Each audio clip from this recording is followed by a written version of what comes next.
Welcome. Thank you so much for joining. We are live on Facebook, YouTube, and then also on TikTok. You are listening to Legacy Moments, where we have authentic conversations about life, business, and so much more. I am Dr. Patrice Berry, and I am joined by my co host and mom, Johnnie Lloyd. Together, we combine my years of psychological training with my mom's years of business and leadership experience to add value to your day. Based on our last conversation last week, it really flowed right into today's topic. And we are going to talk about being a cycle breaker, breaking generational patterns. What are some tips and some things we can do? And what are some things that the cycle breaker may end up experiencing? Because as that person goes about their day in their life, they encounter some things that other people don't encounter. And we don't always have these conversations. And it really started. I did a post over on TikTok and talking about learned helplessness. And there was a study that was done, and I don't think I've talked about it here, and I don't know if we've talked about it, where they trained mice to be afraid of cherry blossoms. And they connected, I believe it was a shock. They connected an adverse stimulus to the cherry blossom, and then all of a sudden, and I think they said it was like 3 generations later, the mice that had never had the shock were still afraid of the cherry blossoms, that it literally changed the way their brains were wired. And as we have this conversation, I also like to talk about generational resilience and generational strength, because I think we pull on that as well. Go ahead. Wow. The thing I was about to write was resilience. During this opportunity to move forward that we've had in the last few years, to transform our lives, to impact, there are people that did the resilience side differently. Everybody did it differently. Everybody has been resilient. It's just how, right? So, one of the things that on some people's agenda, what they did was they really succeeded. They saw progress. They saw a lot of progress in their life. Then other people, they were more timid or they did not see as much progress. But just being alive and being well, being emotionally, physically, financially moving forward is an element of resilience. So it's about what you see and how you perceive it. The same thing would be in a cycle breaker. One of the things that I like about what Patrice talked about was how are you perceived by your family? So I think one of the first things we should talk about is what are we saying? And Patrice already started it. What are we saying when we say cycle breaker? She's already addressed that. So I'm just going to go a little bit deeper. So for me, cycle breaking was in my personal life was when I became a single parent. I heard everybody saying the reasons that things happen to children and parents that are single parents, all from the negative perspective. People didn't say nothing about, oh, girl, you can do it. Well, maybe one person, me. Maybe my family, maybe. But anyway, but it was all from a negative perspective, what you were losing, all of that. And in addition to that, they said, well, children that are raised by a single parent, this is what happens to them. We're talking about cycle breaking. So what I did was 2 things. I said, oh no. And I said, how do I not control it, but what do I feed? What can I do to ensure that we can move forward in such a positive manner that those things are not named among me and Patrice? Now, there's so much you can control. You can give people information, but you can't make them do anything. So so the first thing I did was and it was from a place of fear. And there's a reason I'm telling you this, because some people break cycles from a place of fear. Some people break cycles from a place of faith. So from the fear perspective, because I had just come out of a homeless state, resources were critical. Me being the top of my game, me being the one that everybody called my name. It wasn't because I wanted them to call my name, it's because I needed them to call my name, because I thought that's how I could stay relevant and make sure that she didn't need anything. So I fought for the right to be to have so many resources coming in that money was never an issue. So there were things in my life that happened that went against that. So when one of the things for me for cycle breaking was, okay, now what do I do? Once I stabilized the resources, then I went over and said, okay, what can I do for Patrice? I'm still a single parent. Now, I didn't know how long I was going to be single. If it was my plan, it would have been a little bit different than it happened, but it is what it is, right? So I started looking at community and how the community, my faith community in this case, and my work community, how could they support this? But what I did not do, because it would have been from a place of fear, and I was very careful about this, was saying, looking at her and said, I made this mistake and you're not going to make it. And da da da da da. And you need to do this and da da da da. I was very careful trying not to do that, because that would have been from a place of fear. And I was trying not to do that. Now, did she see fear? Probably. Did she see some concerns? Maybe. Not really. You masked it really well.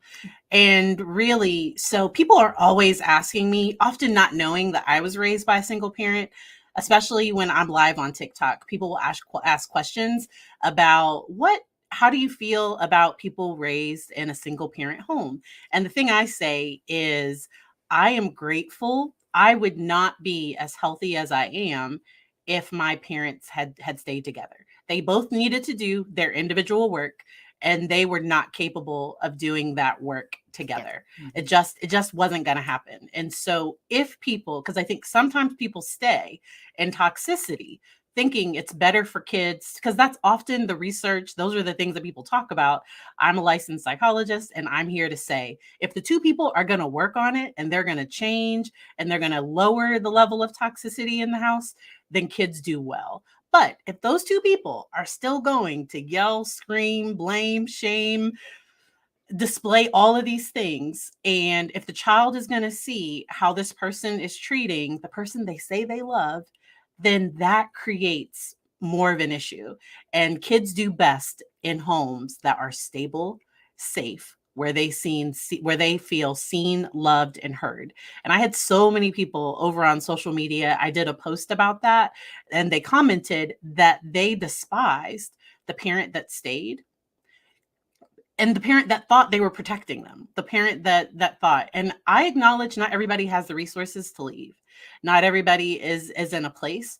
But if the reason why the person is staying because they think that's best for the kids. So when you're a cycle breaker, it's okay. First of all, when you're a cycle breaker, that doesn't, that's an interesting place to be, because that means you step out of something that has been considered normal. Well, but you're normal. Yeah. Does that make sense? Yeah. So I saw a great, and I always say TikTok because I saw a great TikTok where a girl said she was raised, her family has owned a funeral home since the 60s. And she didn't know that body bagging, that other people didn't know, like other people go snowboarding, sledding, but they used to get in clean body bags and ride body bags on the sled because you stay dry. And so that was her normal. And there wasn't anything wrong with that. I did ask if the bag was clean. Yeah. No, it was empty. And like do y'all reuse those? Are they? But I think being able to step out of your comfort zone, and then accepting that you are going to disappoint some people. Yeah, but you get a chance to choose who you disappoint. Well, and it doesn't matter if this is the best decision for you, because there are people. So my healing can trigger somebody else's pain. Right. Because maybe they're not in a place to make the steps. Maybe they're at a different place in their healing journey and they want me to stay where they are. And that can become a very big problem. And I think as people start to heal, sometimes your environment changes. Yeah. And the thing about it is when I say you get a chance to disappoint, choose who you disappoint, what I'm saying is this. Like if I have two things that I have before me and I choose to be a cycle breaker, right? There may be people in my life that says, what are you doing? That's not what we do, or that's not how we act, or that you don't need this or whatever. So you get a chance to make a choice. Now they're probably going to be disappointed, right? But you get a chance to choose to break the cycle for you, for your life, for moving forward. So I'm going to give a great example. One of the things we talk about is the way that we manage discipline. I think that's a great place, right? That's a great place. So the way we manage discipline, I mentioned before, I said, we were talking actually about being at 1,000, running at 1,000, but let's talk about the discipline side. The way my parents were disciplined was abuse. It's considered absolute abuse. Okay. However, is it better than my grandparents disciplined them? And then for me, I remember I said, I'll never spank Patrice. Then, because this is going to be important. She did something to trigger me. Whoa. When I got triggered, I should have controlled myself. Because triggers is about the person who gets triggered. I get a chance to control my trigger. I should not have taken it and went wild, like the Wild Wild West. So my point for saying that is I made a decision and then I switched it. And then she showed me through her actions, like Patrice was nothing but muscle. I just want to explain that. But I'm serious. Listen to me. Patrice was nothing but muscle. They would look at her and said, she has no fat on her. I said, well, she eats everything they move in. But she was complete, in my line, complete muscle. So then when she started offering, like, go ahead, whatever, because she didn't care. It didn't hurt. So then so I was already wanted to break the cycle, because you have the desire to break the cycle. So I already wanted to break the cycle of not really providing that kind of discipline. So I had to shift. She helped me shift back to my desired place, which was not to spank, and say, okay, well, this ain't hurting her. So I started letting her do stuff like, okay, what should you did da. What should be your discipline? And taking the phone. That was it was the house phone. Okay. Yeah. I am we old. Not talking about a cell phone. I am old. And so not having access to the house phone, threatening to understandably having some boundaries around, hey, if you're going to do this sport, this is what your grades have to be. If you want to go out for the weekend, your chores have to be complete. But I did want to go back because I think you handled it extremely well, because we had a conversation recently. Yeah, where I was feeling some kind of way. Where you said, I don't remember, so my mom has heard me talk about some things, and sometimes I say things in kind of a dramatic way on TikTok. There's no other way to say it. I say it in a way that it makes an impact. And it's true. But I'm not giving all of the context and everything, and because I want to make a point. So she probably saw something and she was like, I don't remember spanking you that much. Well, I was on a TikTok journey, y'all. I shouldn't have been on a TikTok journey.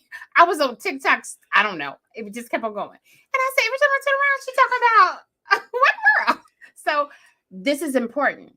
So I went to the source. Yes.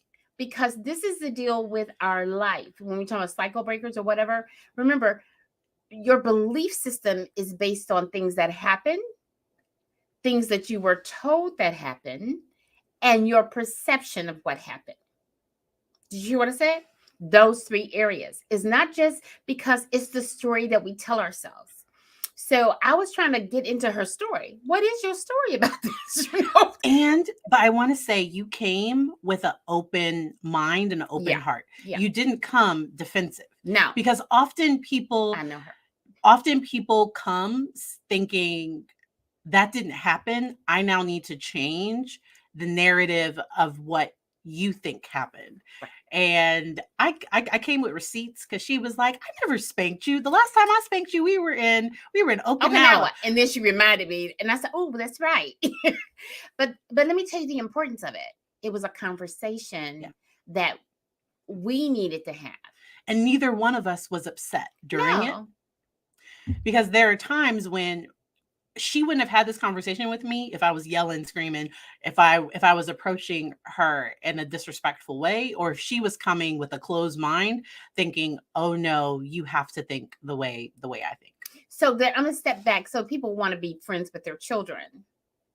So this is the thing. So how do we get, matter of fact, we did a show on it. We talked about our relationship. We talked about the fact that our relationship didn't start like this. Okay. And our relationship is growing because we want to make sure, number two, is that I'm available to hear what I need to hear that she wants to share. Number one. Number two is that she's available for the same thing, but that I trust and respect her, and that she trusts and respects me. That's why our relationship is so amazing. It's not because I agree with everything she does. And she probably don't agree with everything I do. Like go to Mexico on my own, whatever. So anyway, so my point for saying that is your phone not working. Yeah. We're not going to get into Mexico. Anyway, and I'm going back in September. Anyway, but my point for saying that is that when you're breaking cycles, it doesn't mean that everybody's going to agree with you. You have to do what's right in what you believe as a parent is right. And you said something earlier, and I need to go back to it because even if I'm doing better than what my parent did, that doesn't mean that that's what my child needs. That's right. And so if there is a gap between what my child needs and my current skills, that is where I need to read some books. I need to check out some resources on YouTube. I need to go find some resources. I need to do my own therapy, possibly put my child in therapy.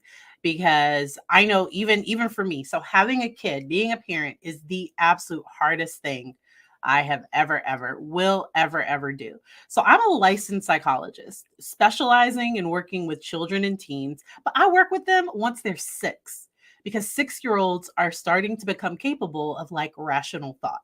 2-year-olds are not. And so that's why I don't work with 2-year-olds. I don't work with 3-year-olds.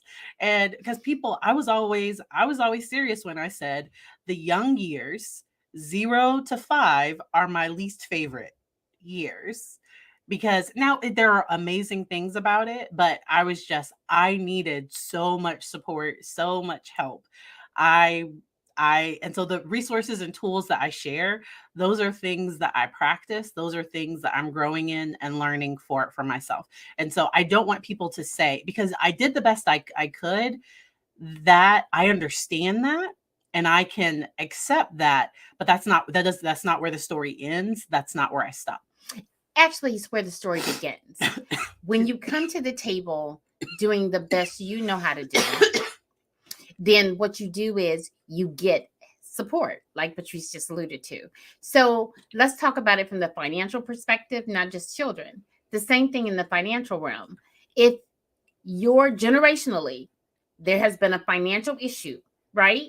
And then you decide, I'm going to be a homeowner. Because we do have some people right now that are first-time home owners or whatever. So, or I'm not going to be in debt or whatever your decision is. Or then you see things raising up, like every time you start saving the money, it seems to disappear or whatever. You might want to look at, okay, what are you doing? What are you doing and why are you doing it? Like some people went out and they said, I want to have X amount of money in the bank. Me and Patrice has an issue like that. Well, the issue grew from me because I have this issue that I need, and it's a mental thing for me. it's a mental thing. she's about to choke. Anyway, so it's a mental thing for me that when this amount of money is in the bank, I know it ain't getting interest. I got it. Whatever. But when this amount of money is in the bank, it's my emergency fund and something, we're happy, right? Happy thoughts. And when I say happy thoughts, it doesn't mean I have sad thoughts when it's not. It's just that I'm more comfortable at this level. Okay. So let's go back to breaking cycles. So if you're breaking a cycle and it's financial, don't beat yourself up or even your kids up when you start seeing things happen. Start feeding them. Patrice said books, tapes, mentors, coaches, all of those things. Get somebody to help you, to hold you accountable while you go through the process. Okay. One of the ways that you break a habit, we talked about before, is not that you just lay down that habit. Actually, that you put a habit onto what you already know and you grow from there. So if I'm changing the habit is every day I go to Starbucks, right? So I may say every day I'm gonna drink Starbucks, but now I'm gonna drink 3 days or 4 days from the house. I'm gonna buy Starbucks pods or whatever, and I'm gonna make my own stuff, put my own cream on it, sprinkle it with caramel, whatever. I'm gonna do it in my house, and then you start seeing the benefit of that, and then you start doing it in small segments. When you're in a place and you're breaking a cycle that you have determined that is important for your life, don't look back and start what word am I looking for? Judging other people about where they are. Don't tell them how wrong they were. That's not, you do what you think is best in your moment. Because remember, you're a cycle breaker. Cycle breakers come out of the norm. They are the people that are trailblazers in the family. They are the people that are moving in a different direction. Some people break cycles and they're interesting cycles to break, but they thought it was the right thing for them, and then they switch back and forth. So just because you're breaking a cycle, you have to determine if it's a good cycle or why was the cycle set up. And if I can just 1 second. So there's this thing that somebody talked about, I think it was TD Jakes talked about, but he said everybody took this roast. I mean, they bought a big chuck roast or whatever, or no ham, and they always cut off this one part. And so it was like, he asked his grandmother, he asked these people, why do you do that? And so he finally got to the source, and she said, because my pan was too small. Watch out for why people are doing what they're doing. And are you continuing to do something that you no longer have to do because there's no requirement to do that anymore? And we'll stick with that with the finances, because I've worked with a lot of people that maybe struggled financially growing up, and now they struggle with spending any money on themselves, or they spend too much money. And so being able to have balance in this, I think is important. And what's motivating this behavior? Because if it's that fear of being, because there are people where it's like, there is enough money in the account.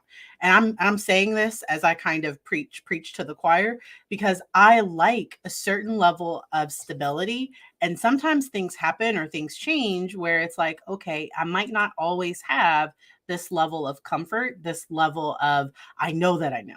So leaving my salaried position, the reason why I stayed so long was because I didn't want to have to, I like knowing exactly how much money was going to come into my bank account each month, every 2 weeks.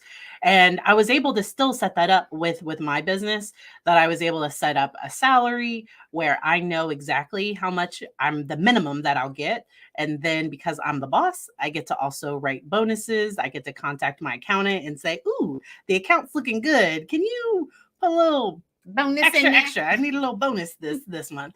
And so there are ways that you can, I don't want to say accommodate, but there are ways that you can keep some things and still step out and break that cycle. And I like how you said, is it actually serving you?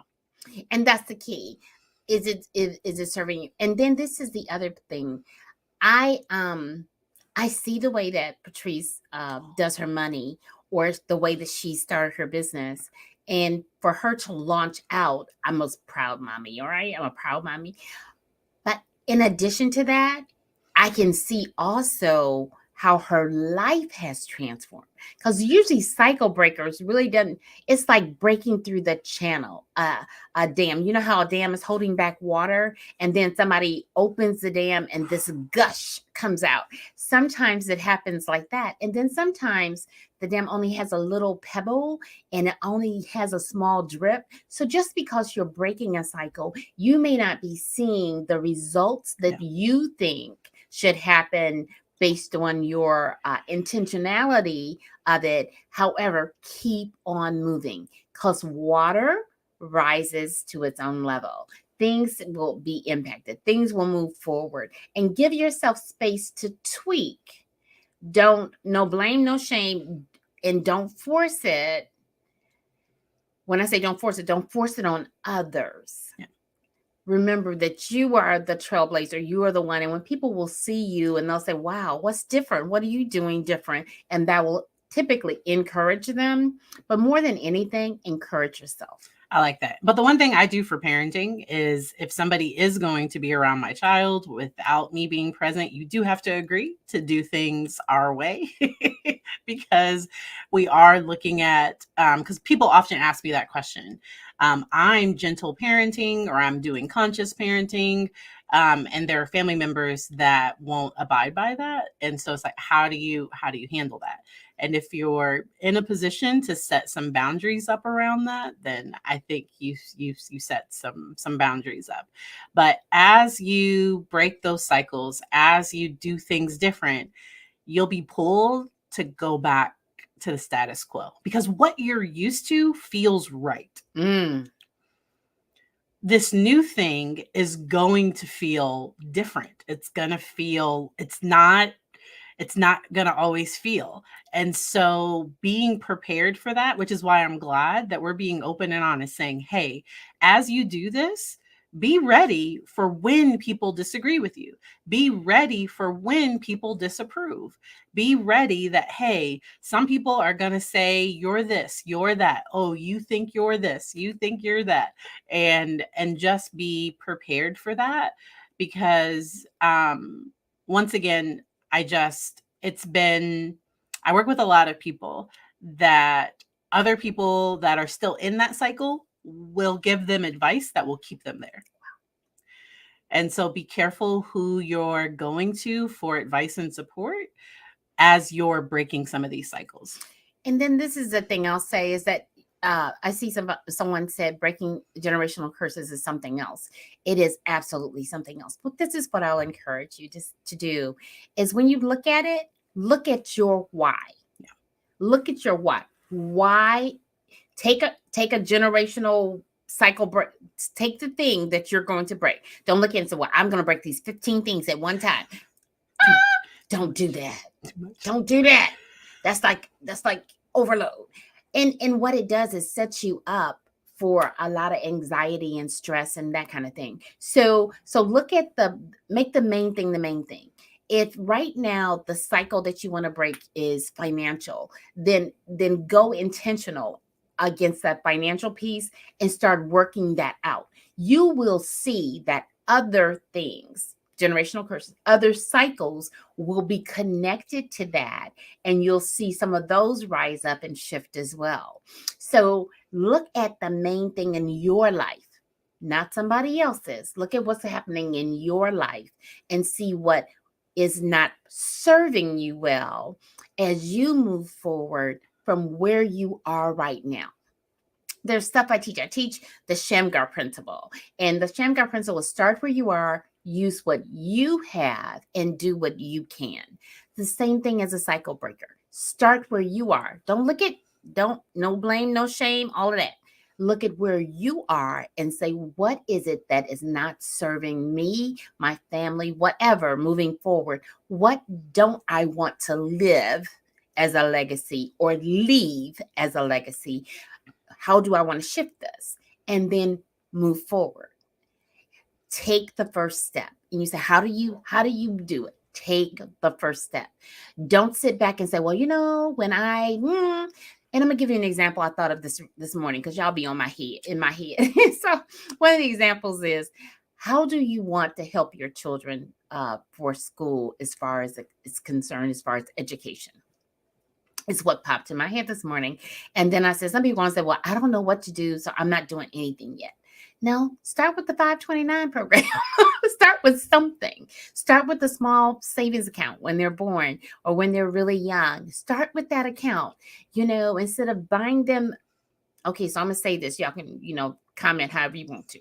Instead of looking at just buying them these little cute shoes that they're not even touching the ground on, that may cost more than $40 a pair, that child ain't gonna remember them shoes. I mean, I'm just serious. So take part of that money and put it away for them if that's part of the cycle you want to break. If you want to break a cycle, start intentionally doing things, small steps or big, however you want to do it. But I'm thinking small steps normally works real well. Start there and just keep on building the strength to move forward. Because I personally have an account set up for my grandson. I set it up. I use his account. They know it's there. They get their bill, but I put money in it as his GG. So I don't buy him a lot. Well, I shouldn't say that, because you don't buy him expensive things. No, I don't pay a lot of money for the things I buy him. Yes, there's a difference. So I don't pay a lot of money for the things I buy him. I do have expensive tastes. Yes. So yeah, because I just bought this really cute outfit. The tag on it was $50. He didn't like it. He didn't like it, y'all.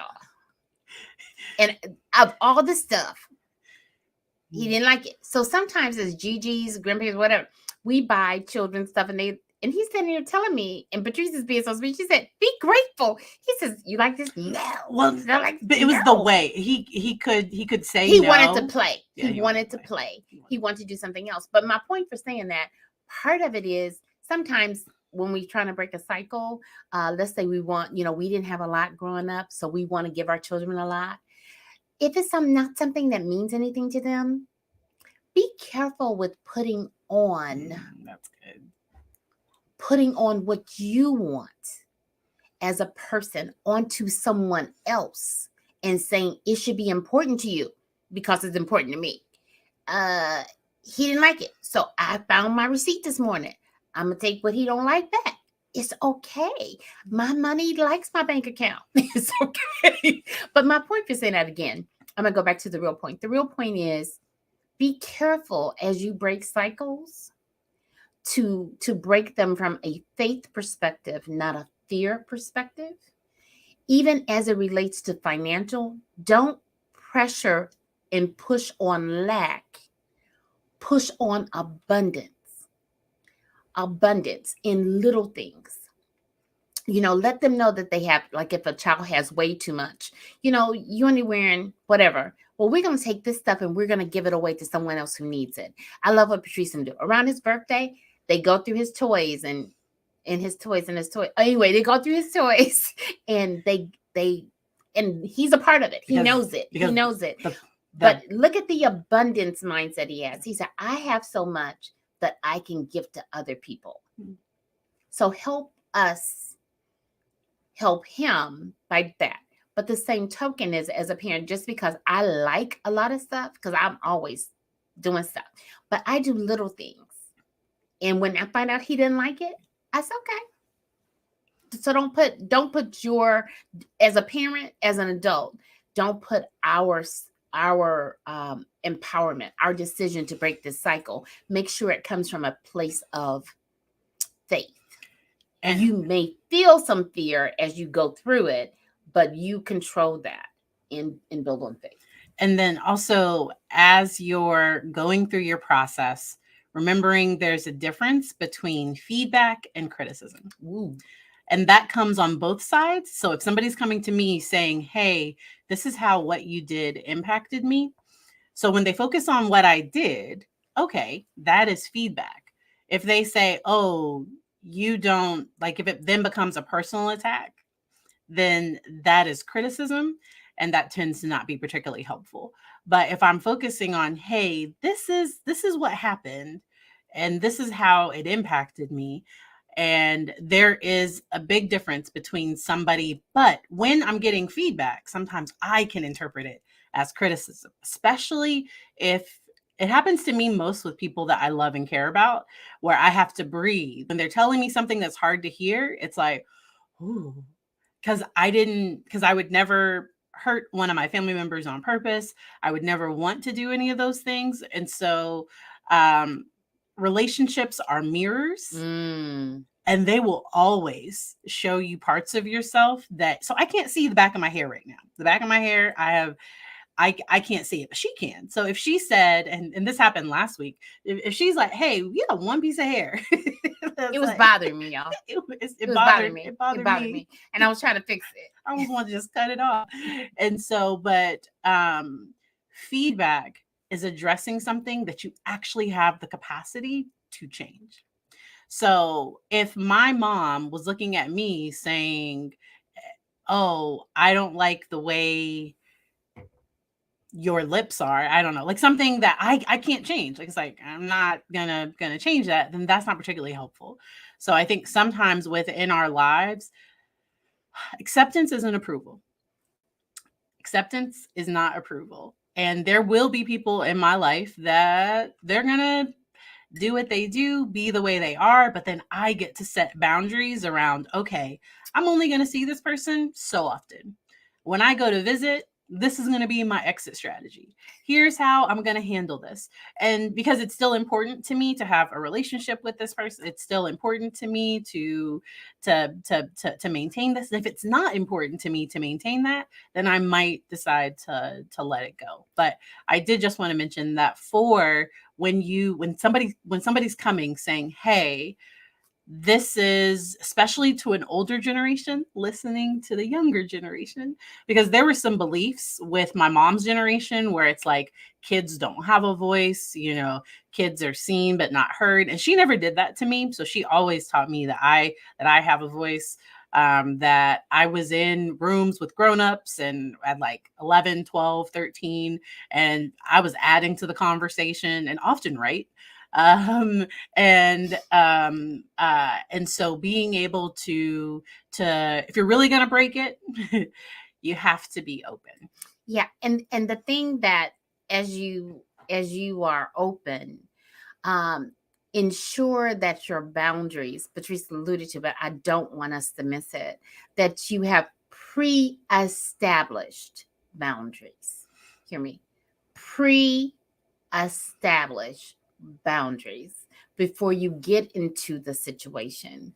And then you go ahead, because I saw you move. So, and I just like to clarify with boundaries, and Domestic Blisters on TikTok said it this way: boundaries are about how far I'm willing to go, and it's not about what the other person does or doesn't do. And so, me saying, "Don't yell at me," that is a request. Saying, "If you continue to yell at me, I'm going to leave," that is a boundary. That's excellent. I love that. And I saw that TikTok when I was doing the TikTok drama. Anyway, I was going through TikTok there. And so this is the deal. The deal is that it's imperative that you set it up in advance. Same thing with your financial. If you have financial, people don't like the word budget. If you're looking to grow and break a curse or break generational ties or whatever you want to call them, if it's not serving you, you need to know where you are. The first thing you need to know is what you're spending your money on. And then you have to assign what you're going to spend your money on. What are you going to do? And then you align to that. The same thing if I go visit my family member and they do certain things, and I tell them in advance, I said, "Hey, if y'all start doing this, this is how I'm going to handle it." So when I handle it, and people said, "Where are you going?" I said, "Well, I mentioned it to y'all. I said this, da, da, da." I said, "But I'm out. I'm good. I'm good. Love y'all. Hugs, kisses, whatever." Don't do it from a negative perspective. You're just doing what you said you were going to do. And so do it. I also heard somebody say recently to not argue about boundaries. So for me, if that happened, I would just get up and start to go. And if they were like, "Where are you going?" We already talked about that. What? You're so sensitive. I'm packing up. I have nothing more to say. And because sometimes some people in your life, they will try to put it on you. They want you to react, and so it's best to just walk out your boundary, and sometimes it's best to not even So explain. let's talk about cycle for a sec. One thing about a cycle is sometimes you can be comfortable. Yes. You can become comfortable in something that's painful. And the way And I when I say say it, that, I'm not saying from a negative perspective. I'm saying something that is not serving you. the way I say it is you can become addicted to drama and chaos. Whoa. So if I've I know grown some up, people like that. if my family, if everything, if my life has been nothing but chaos, chaos, chaos, peace can feel uncomfortable. Peace can feel not, because my brain knows how to handle, like, my brain, it's been in chaos forever. It knows. So I've worked with people where their brains actually settle, and sometimes they seek out, like, unintentionally. It's a subconscious thing. Their thinking brain is saying, I don't want this. And so sometimes we have to learn how to settle and be in the moment and use some very basic, because a lot of those reactions, they are, they're not planned. And so being able to settle those parts of the brain, I work with people on that. And we train our brain. Okay, so visualization, our brain does not know truth from lie. Did y'all know that? Your brain doesn't know the truth from a lie. That's why when people say virtual whatever on their eyes, their brain doesn't know that that's virtual. They don't know that that's not true. Their body reacts to a lot of that stuff because the body is saying, skip all of that, right? So be careful for what you become comfortable in. I'm going to say it again.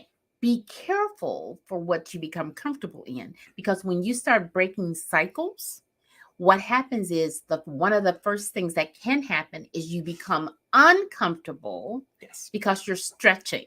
Yes. You're going in a different direction. You're retraining your brain as to what is your normal. So you're breaking some things. So it's not breaking glass, but it is kind of like breaking, say the glass ceiling. But the first thing happens is that you hit it and it doesn't break. You hit it and it doesn't break. And then eventually you don't know which hit is going to cause it to shatter. I also wanted to say healing isn't linear. Oh, that's good. So as you heal, as you break those generational patterns, it won't be like this. It's going to be, and for those listening on the podcast, you're going to be going around in circles. And I saw somebody do it recently where it feels like you're going around and around, but you don't realize that it's 3-dimensional and you're moving up. You're spiraling up. Yeah, I saw that. It looked good because it feels like I'm going around and around the same thing. But often you don't notice, wait a minute, I am handling this a little bit different than how I handled it last time. And even the awareness of, oh, I'm aware of my behavior, I'm aware of my emotions. So as you heal, it is not going to be so. That's, I always tell people, as we start to go process trauma and as we start to do this work, you're gonna feel a little worse because it served you to not think about this and to not talk about these things, and there you've hidden away some of this stuff. So as we work on it, that's why I only do this work with people that are able to manage. So first we work on being able to manage our emotions because you need to be prepared when the big emotions come outside of session, because it often won't happen all within our 45 minutes to an hour. And then this other thing, muscle memory. You said, how do you throw muscle memory in the middle of all this? Because as we continue to grow, it's like lifting weights. And have you had somebody be in the gym and they, they worked it. And then something happened and they couldn't be in the gym for a long time. But when they went back to the gym. Don't you go back to what you were doing. When you go back to the gym, everybody be like, yeah.